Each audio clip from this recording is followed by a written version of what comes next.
So, hello, good morning. So, andito tayo ngayon sa fish pond na pinapatambakan natin. So, may mga tambak dati sa gitna to. Pinatanggal natin para ma-clean up yun sa gitna.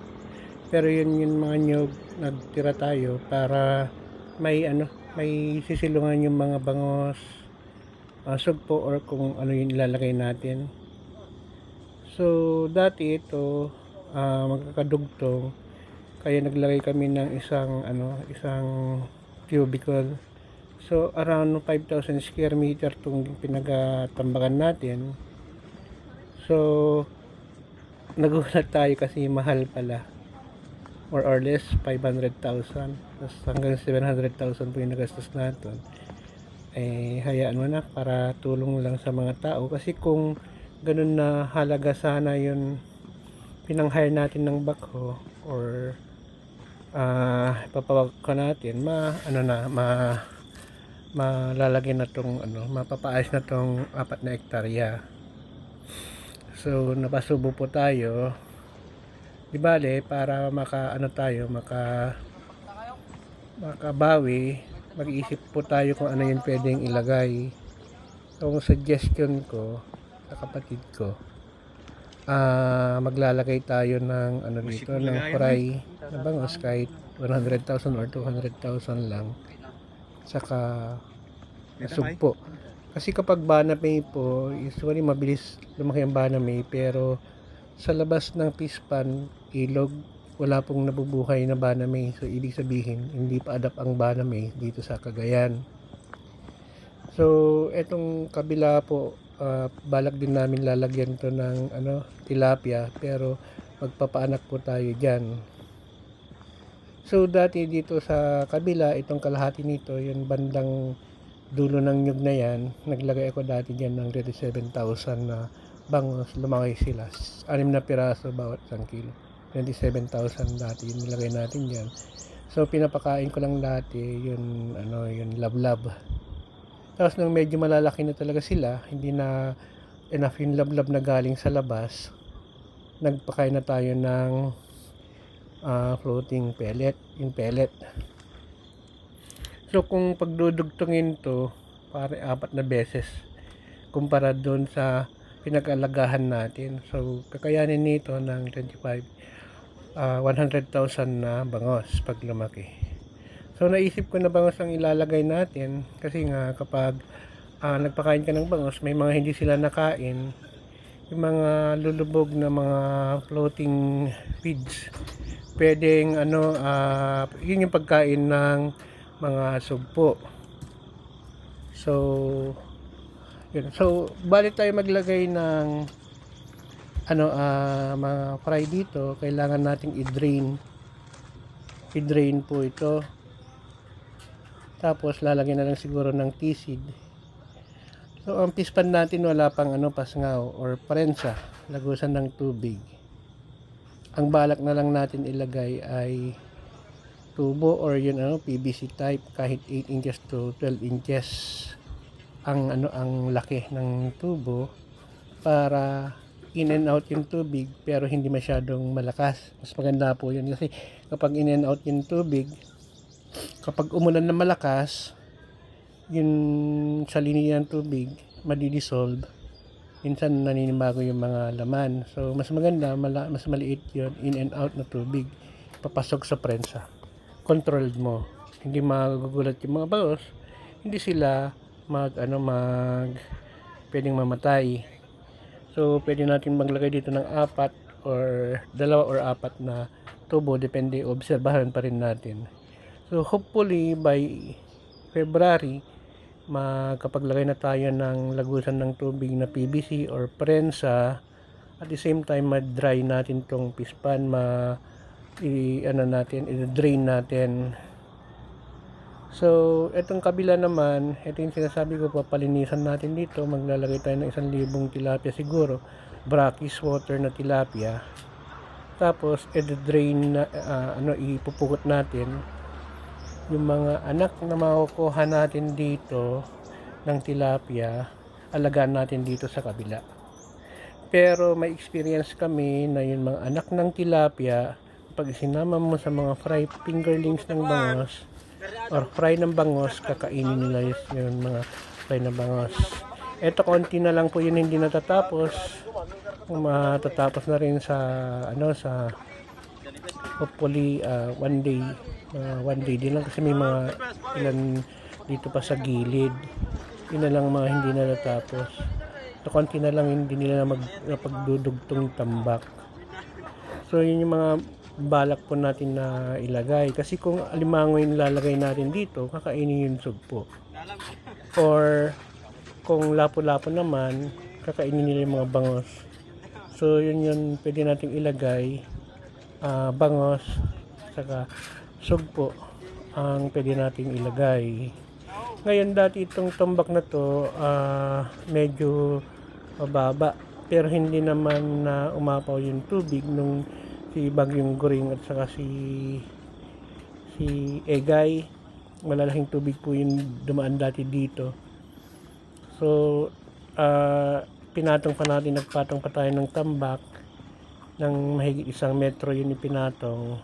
So sobrang taas na, kasi ko naikakanto yan dahil dati ang ginawa natin dito, pinalabutan natin ng net.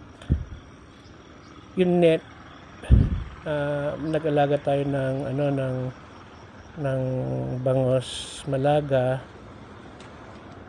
at saka lapo-lapo.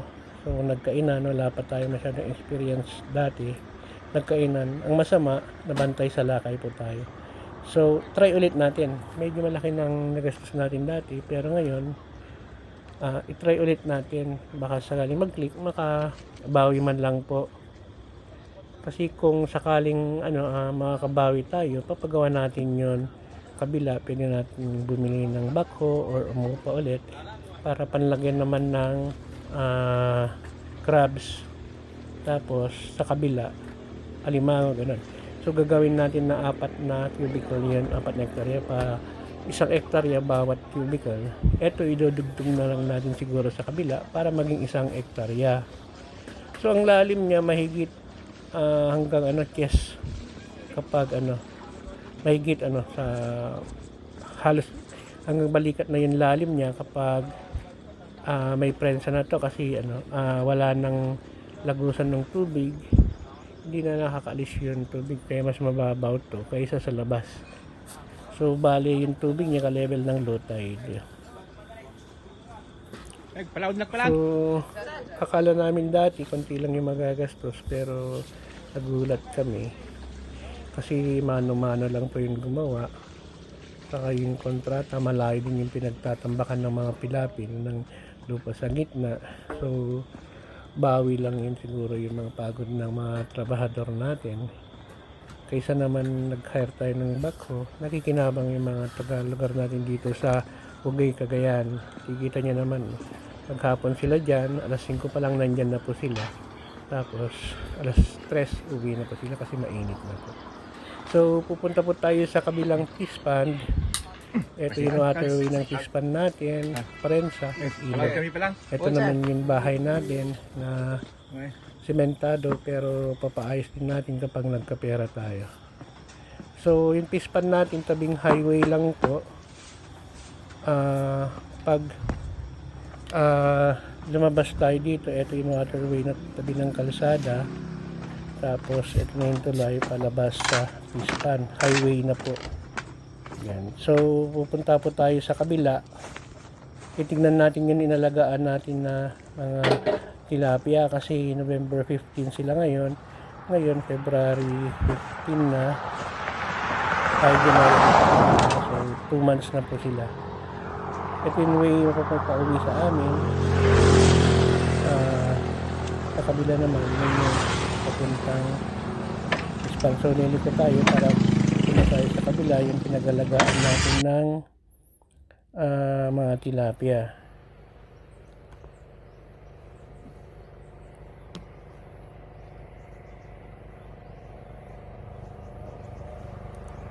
Ito po, bali naglagay tayo ng mayigit 100,000 na fry. So bagong tambak din to, mayigit 2.4 hectares. Ito yun mga ano natin, tilapia fry natin. Medyo malalaki na sila, crowded na kasi ang pinagkalagan natin nung una 8 by 8 square meter lang or 10 by 10. Hindi ko po natansya na pero tingin ko mga 10 by 10 or mahigit. Itong ano lang, itong ilalim ng ano ng floating house, tapos doon net, tapos dito. Bali tinanggal namin itong mga tulos para lumawag na dahil may net naman tayong nilagay dito sa kabila. Parang lumuwag na, so usually mga lumuwag siya ng mga ano siguro yan, mga 10 by 40. Medyo malalaki na, tapos para makahinga sila, tinitingnan namin kung yung mga tilapia natin kung may mga may mga mortality na, pero blessing naman dahil wala pa. Pero mapapansin mo kasi nag-iba na yung kulay ng tubig. Ang tubig nito kasi diretso sa ilog. May prensa naman to, pero naglagay kami ng sarado ng prensa na putik. Tinambakan namin. So, konti lang yun na ilalabas na idadagdag ng tubig dahil alanganin po kami sa mga tilapia na nakuha natin kasi baka fresh water tilapia sila. So, ganun yun ginawa naming technique. Palit lang yun umaagos sa prensa. Instead na yung lock niya ang nilagay natin, tapos may mga slab yung lock ng prensa. Hindi po putik yung tinambak natin sa loob. Parang siguro 2 dangkal lang yun kapag nag high tide. 2 or 3 dangkal lang yun pwedeng itaas niya, tapos magda-drain siya ulit. So malulusog pa naman yung mga tilapia natin, pero obserbahan pa rin natin kasi size 17 po ata yung mga nalagay natin noong November 15. So hindi natin alam kung ano kasi first time natin mag-alaga ng tilapia. Madami pong nakakuha dito ng mga giant na tilapia sa ating fish pond, yung mga 1.5 kilo per piece. Karamihan mga 800, 1.2. So mga giant po sila. Ang isa pang problema natin dito minsan, pumunta kami, ang daming ibon. So kung walang magbabantay or kung wala yun net, kung pakakawalan natin lahat sila, kasi naman to, na tisid naman to dati, na drain. Ang kalaban natin ibon, libo yung ibon na dyan na nakikita natin paminsan-minsan dumadapo. So, kung pagpalagay mo may 10,000 yung ibon, kahit isa 10 lang sila, ubos yung 100,000. Yung mga kalaban natin sa pispan, medyo masukal sa loob kasi ginawa na ating tigaran or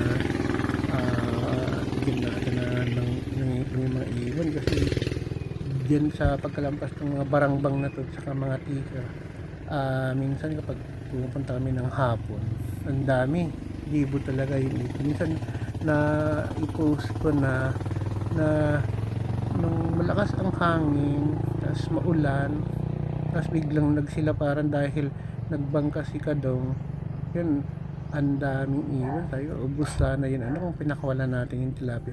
Buti hindi pa natin dati napapakawalan. So giginhawaan yung tilapia, tapos mas mabilis silang lumaki kapag mas malaki yung dinalangoyan po nila. So update lang po tayo. Ang natin, pinapakain na natin ngayon, noong una na pagpakain tayo ng halos 2 kaban na na primas. Ngayon pre-starter na, maliit kaya na nila. Nakakatatlong na po tayo pre-starter. So yun, may mga sugpo din dito sa loob. May nakukuha tayong hipon, sugpo, ganun. Sana malalaki naman na yun yung mga tilapia natin, kung makaiwas na po sila sa mga sa mga biya. Yun na lang kalaban nila dyan. So thank you po, bye bye po.